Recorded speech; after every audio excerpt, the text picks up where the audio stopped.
अमृता, अमृता काय आहे? अशी कोणालाही न सांगता निघून काय आलीस इकडे? मम्मा केवढी काळजी आहे तिकडे माहितीये. आणि तू अमृता, याच्या कुठल्याही प्रश्नाला उत्तर द्यायला तू बांधील नाहीयेस. ती माझी बायको आहे. त्याआधी ती माझी मुलगी आहे. अमृता, तू तुझ्या खोलीत जा बाळा.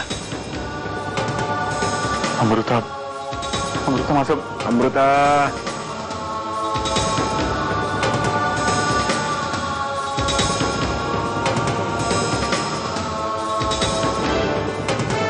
दादा अरे प्लीज. तू माझ्या खोलीत ये जा.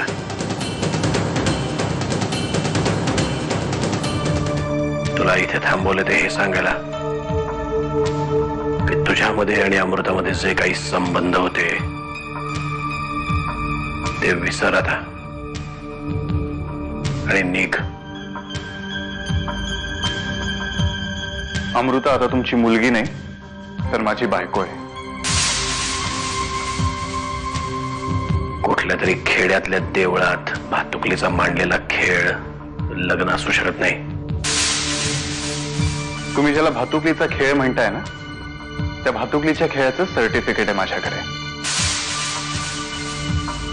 तू इथून घरी पोचायच्या आत शासन दरबारी जे काही पुरावे आहेत ते त्या रजिस्टर मधूनच नाही तर तिथे उपस्थित असलेल्या प्रत्येक माणसाच्या मेंदूतून नष्ट करीन मी. त्यामुळे शांतपणे इथून निघ आता. धमक्या मलाही देता येतात. धमकी देत नाहीये, कृतीवरच विश्वास आहे माझा. या खोलीत मारून टाकलं ना तुला तर शेजारच्या खोलीत पत्ता पण लागणार नाही त्याचा. माझ्या आई इतकाच विश्वास मी हिच्यावर ठेवला होता आणि माझ्या बाबांपेक्षाही जास्त विश्वास मी आर्यनवर ठेवला होता. पण दोघांच्याही बाबतीत मी मातीच खाल्ली. म्हणजे आता तू माझ्यावरही विश्वास ठेवणार नाहीयेस? ठेवायला काहीच हरकत नाहीये काका, पण आता मला भीती वाटते. कारण ज्यांच्यावर जितका जास्त विश्वास ठेवला ना त्यांच्याकडून तितकाच मोठा अपेक्षाभंग झालाय. त्यामुळे प्लीज काका, तू अशा कुठल्याही माणसाची बाजू घेऊन बोलू नकोस ज्याचा मला तिटकार आहे. अमृता, तू माझ्यावरून बामण दादांना बोलू नकोस. नशीब समज तू इतक्या खालच्या थराला जाऊन वागून सुद्धा मी अजून तुझा कुठलाही अपमान केलेला नाहीये. त्याने अमृताला परत पाठवण्यास नकार दिलाय. नकार दिला आणि अमृताने हे ऐकून घेतलं? मला नाही माहित मम्मा तिथे नक्की काय झालंय. अरे पण तू तिला न घेता आलास कसा?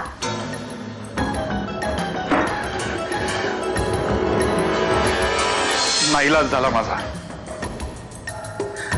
नरसिंहाने मला जीवे मारण्याची धमकी दिली.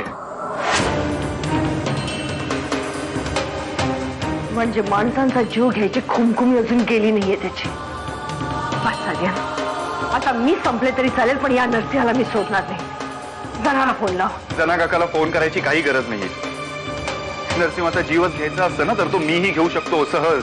अमृता आता तुझी बायको आहे, त्याची मुलगी नाहीये. पण अमृताचीच परत यायची इच्छा नसेल तर? म्हणजे तुला असं म्हणायचं की अमृता परत कधीच येणार नाही? ते मी नाही सांगू शकत मामा. पण त्या नरसिंहाने आपली चांगलीच कोंडी केली. एका बाजूला अशी भावनिक ओढाताण आणि दुसऱ्या बाजूला इन्कम टॅक्सची रेड पडल्यामुळे आर्थिक ओढाताण. आधी आपण त्या इन्कम टॅक्सच्या लफड्यातून बाहेर पडू आणि मग अमृताचा प्रश्न सोडवू. माझा संसार मोडकळीला आलाय तेव्हा,